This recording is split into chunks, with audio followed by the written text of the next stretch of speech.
अगर इंसान मार्स पर बिना स्पेस सूट के उतर जाए तो ना हवा मिलेगी ना जमीन तुम्हें अपनाएगी।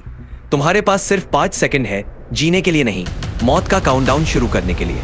पहले सेकंड में तुम घबराकर सांस लेने की कोशिश करते हो, लेकिन मार्स की हवा इतनी पतली है कि तुम्हारे लंग्स लिटरली कोलैप्स करने लगते हैं। ऐसा लगेगा जैसे किसी ने तुम्हारे सीने में वैक्यूम बना दिया हो।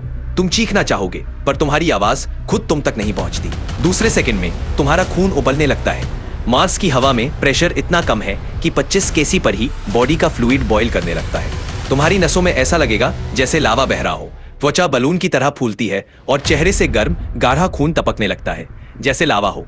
तुम्हारा शरीर एक बायोलॉजिकल ग्रेनेड बन जाता है बिना पिन के। तभी समझ आता है मार्स किसी प्लेनेट से ज्यादा एक टॉर्चर चेंबर है।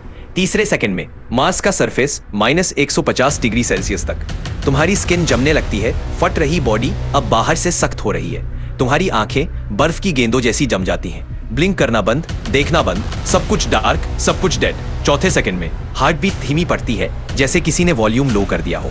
दिमाग ऑक्सीजन के बिना झटकों में जाने लगता है। तुम्हारी यादें, तुम्हारी आइडेंटिटी सब मिर्ची की तरह जलती है। तुम सुन तो सकते हो पर समझ नहीं सकते। तुम अब खुद से डिस्कनेक्टेड हो। 5वें सेकंड में सब कुछ रुक जाता है। ना हार्ट बीट, ना ब्रेन सिग्नल, ना कोई आखिरी सांस।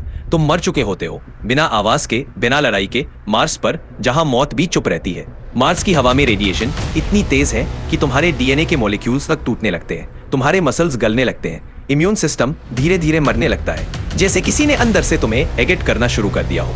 मार्स एक साइलेंट किलर है, ना तलवार ना गोली, बस ठंडा, धीमा और निश्चित अंत। क्या तुम जानते हो